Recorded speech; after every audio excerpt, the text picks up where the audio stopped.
सकते हैं कि गुरुजी बिल्कुल जल्दी लगे हुए हैं कि किसी तरह से जल्दी से तैयार हो जाए उनके लिए भोग, क्योंकि भोग का टाइम। साथियों, आप सभी को राम राम। जैसा कि मैं आपको नित्य नए संतों के दर्शन कराता हूं, इस कड़ी में चित्रकूट के ही इस बीहड़ जंगल में ही आया हूं, जहां पर संत जी अपना कुटिया बनाकर बीहड़ जंगल में रहते हैं और यहीं पर तपस्या करते हैं।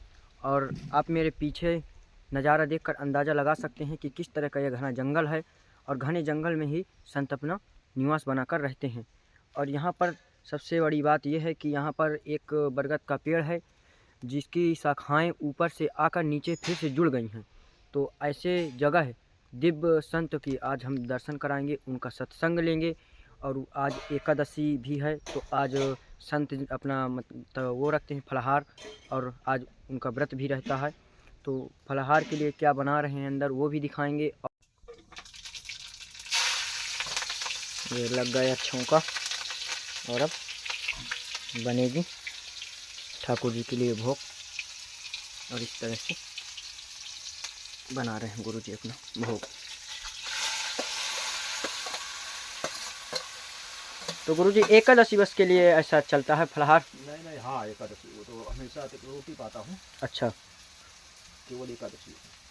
तो ये ठाकुर जी के लिए भी भोग लगेगा इसी में? यही तो जो बनाएंगे तो भोग लगेगा ही। ठाकुर तो महात्मा रोटी बनाते हैं जब, तो साग जो बनाएंगे वो ठाकुर जी का भोग लगाएंगे। जी जी, फिर बाद में अपना पाएंगे। अच्छा। तो गुरु जी जैसे रोज टिक्कड़ प्रसादी बनती है? हाँ, रोज टिक्कर तो टिक्कड़ तो और साग बना दिए। अच्छा, टिक्कड़ और साग बनाते हैं। टिक्कर साग है, दाल है, जैसे पब्लिक बनाती है। हाँ हाँ, तो फिर टिक्कड़ का भोग लगता है? हाँ, टिक्कर का भोग लगेगा। अब आज फलाहार है। अच्छा, एकादशी है ना आज। हाँ हाँ। एकादशी के कारण ये बनाना पड़ता है। तो गुरुजी जैसे अब ये सब एकादशी की ऐसी मतलब फलाहार की व्यवस्था, टिक्कड़ भोजन प्रसादी की व्यवस्था, ये सब भोजन तो व्यवस्था भगत आता रहता है। यहाँ भगत इधर राजस्थान के कुछ आते हैं, गुजरात के भी आते हैं। अच्छा, तो वो जानते हैं कि जंगल में महात्मा रहते हैं। उनको हम महात्मा आप बता देते हैं ना कि जंगल में महात्मा रहता है। अच्छा, एक दूसरे से जो जुड़े हुए हैं वहाँ जानकी कुंड में आश्रम से, वो फिर उनको मालूम पड़ जाता है कि महात्मा जंगल में रहते हैं। अच्छा, वो आते हैं, जो उनसे बन जाता है, जिसका जैसा श्रद्धा भाव हो। अच्छा, तो वो फिर सेवा करता है, आटा चावल ले आते हैं। क्योंकि बीहड़ जंगल है यहाँ पर, तो जंगल में ऐसा साधन भी गुरुजी जल्दी पहुँचते ना होंगे, क्योंकि रास्ता बहुत खराब है। नहीं, लेके आते हैं वो साधन। तो यहाँ 4 पहिया वाली गाड़ी भी आ जाती है। हाँ हाँ, धीमे धीमे आराम आराम आ जाती है। आ जाती है। 4 पहिया वाली गाड़ी है। ट्रैक्टर यहाँ महात्मा कंडी लाते हैं ना। अच्छा, हवन करने के लिए ट्रैक्टर से कंडी लाते हैं। अच्छा, हवन करने के लिए कंडई आती है यहाँ? हाँ, कई महात्मा है। ये सिमरिया गांव है ना, तो सिमरिया गांव है, और उधर जगह है पालदेव है। तो वहाँ से गांव से कंडी इनको मिल जाता है। और गुरुजी ये पानी की व्यवस्था आपकी? पानी का मंदाकिनी है ना। अच्छा, मंदाकिनी तट जाते हैं? मंदाकिनी चले जाते हैं वहाँ से। पानी के लिए भी दूर है, पास नहीं है? तो दूर, अब जंगल में महात्मा रहता है जी, तो जंगल में दूर से जाना पड़े तो भी लाएगा। जी गुरुजी। बड़ी दूर है, 1 किलोमीटर। कहीं पर ऐसा साधन नहीं है पानी का, तो दूर से लाना पड़ता है, तो लाता है जी।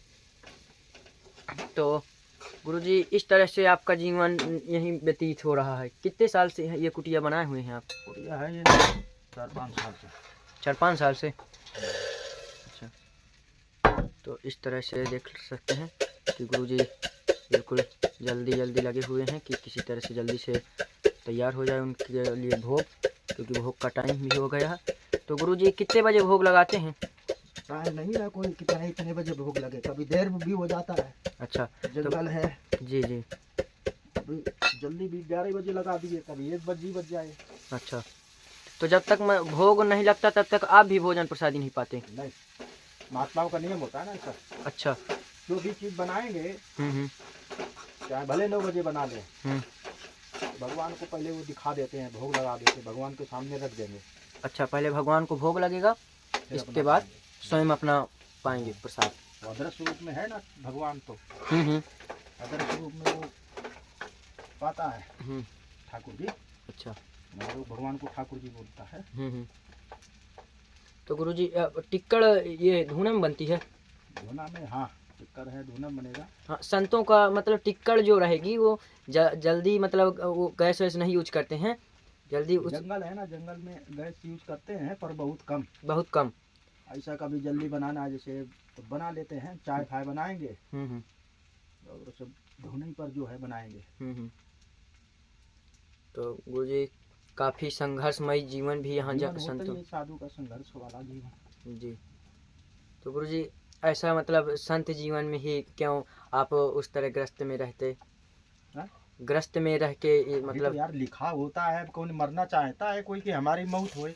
अच्छा। और मरने के लिए भी करोड़ों उपाय सोचता है, डॉक्टर से लेकर के मार दुनिया कहाँ कहाँ जाता है पर बचता है। जी गुरुजी सत्य। उसकी मौत हो ही जाती है, चाहे वो राजा हो, चाहे वो प्रजा हो, चाहे भिखारी हो। वो मरने के लिए क्या क्या उपाय करता है। कोई बीमारी होती है तो जाता है फिर मर जाता है, कोई हॉस्पिटल में मरता है, कोई घर में मरता है। जी। जिसके जो किस्मत में बाबा बनना लिखा है, राक्षस बनना लिखा है, जी। भगवान बनना लिखा है तो वो तो करेगा ही। वही सही पहले से लिखा होता है ना, जैसे पहले भगवान मृत्यु को लिख देता है कि इतने दिन तक ये जीवित रहेगा। जैसे मारकंडे का पहले जन्म हुआ था जी, तो मारकंडे का आकाशवाणी हुई थी कि इतने दिन जिंदा रहेगा और इतने दिन के बाद में मर जाएगा। जी गुरुजी। वो माता पिता को आकाशवाणी मालूम तो हुई थी, वो था ना कि आकाशवाणी ने किया है, कहा है कि इतने दिन तक ये जिंदा रहेगा। जी। और उतने दिन के बाद में काल लेने आया भी उसको। जी। और भगवान शंकर की इच्छा से जो है मारकंडे मृत्युंजय मतलब भगवान शंकर की आराधना करके जी। उसने काल को भी जो है ना खाली लौटा दिया। अच्छा। काल तो उतने टाइम पर लेने आया था जितना टाइम पर आकाशवाणी ने किया था। जी। जैसे कंस को आकाशवाणी किया था जी। कुंती का जो है 8वां पुत्र जो है मृत्यु मृत्यु मृत्यु मृत्यु का कारण बनेगा तेरा। जी गुरुजी। इसी तरह से वो लिखा होता है ना बाबा बनना, तो बाबा तो बनेगा। वो बच्चा ध्रुव था और ध्रुव छोटे पर चला गया जंगल में, गुजरू का मालूम है। जी गुरुजी। तो ऐसा ही लिखा होता है ना, सभी को इसी तरह से लिखा होता है। मालूम नहीं पड़ता हमारे किस्मत में क्या लिखा है। जी गुरुजी। पर ब्रह्मा को तो सब मालूम रहता है जी कि हमने इसके किस्मत में क्या लिखा है। जी गुरुजी। क्यों लिखने वाला तो वही है ना, विधाता। जी गुरुजी। तो इस तरह के जिसके जीवन में लिखा बाबा बनना और भगवान बनना, भिखारी बनना, तो वो तो बनेगा ही समय आने पर। क्या जी गुरुजी। तो संतों को सब कई संत हमने देखे मतलब अच्छे त्रिकालदर्शी जिनको पता रहता है कि हमारी आयु कितनी है और कितने दिन में हम चले। भजन करता है तब मालूम होता है ना, महात्मा बनना तब थोड़ा कुछ मालूम होता है जब महात्मा नया नया बनता है। और भजन करता रहता है, जब समय व्यतीत हो जाता है जी तो उसको मालूम भी हो जाता है त्रिकालदर्शी क्या, वो भगवान का रूप बन जाता है। अच्छा, फिर वो भगवान के रूप ही हो जाता है। हाँ, भगवान का रूप तो सब ही है जी गुरुजी से। जी, वो जो इतना धरती पर है सब भगवान का रूप है। माता पिता है और ये गुरु है और गौ है, संत महात्मा है, ये भगवान का साक्षात रूप माना जाता है। जी गुरुजी। माता पिता पहले भगवान के रूप है। संतान का जब जन्म देते हैं जी गुरु, वो मानता है संतान तो उसको भगवान फल भी देता है। और बहुत ऐसे हैं कि माता पिता को नहीं मानते हैं, बहुत ऐसे हैं मानते हैं जी, पूजा करते हैं कि भाई हमारे माता पिता हैं, ये भगवान है।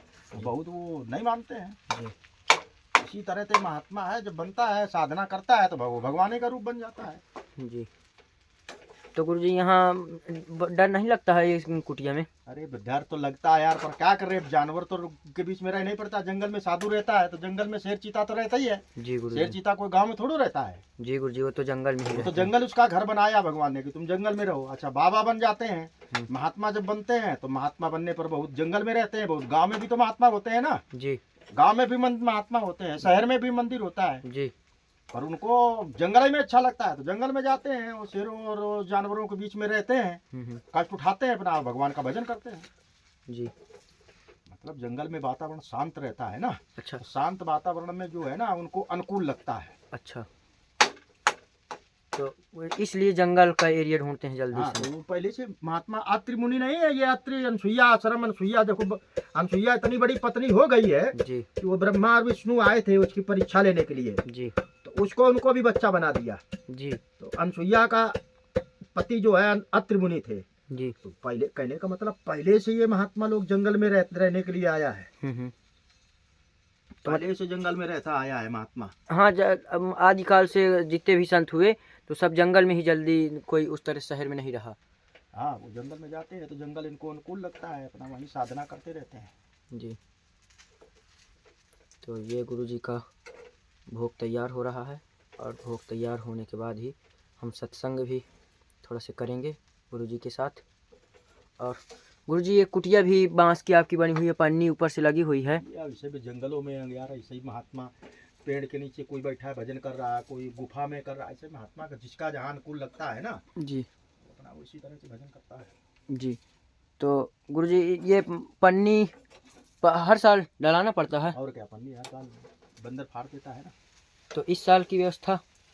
हाँ, इस साल तो व्यवस्था क्या, भगत अगर कोई दे देता है तो डरा लेते। महात्मा तो भजन करता है, उसका तो कोई पैसा ऐसा है तो ठीक डरा लिया, पन्नी ला के डाल दिया जी, नहीं तो फिर ऐसे ही चलाता है काम। तो गुरुजी लाइट वाइट की व्यवस्था, प्रकाश की? लाइट वाइट की व्यवस्था यहाँ कुछ महात्मा सौर ऊर्जा वाला रखे हैं अपना जी। और कुछ महात्मा अपना ऐसे ही मोमबत्ती से काम चलाते हैं। तो आपके पास की व्यवस्था? ना, आपके है लाइट वाइट की व्यवस्था?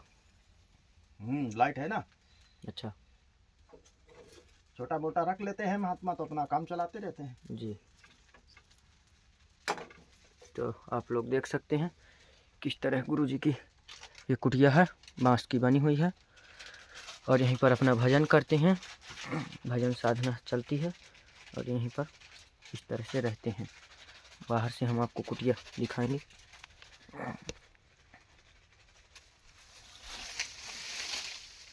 ये इस तरह से कुटिया बनी हुई है, ये आप लोग देख सकते हैं गुरुजी की कुटिया। कुछ नहीं, बस बांस की है, कच्ची कुटिया है, कुछ ज़्यादा निर्माण कार्य नहीं है उनमें।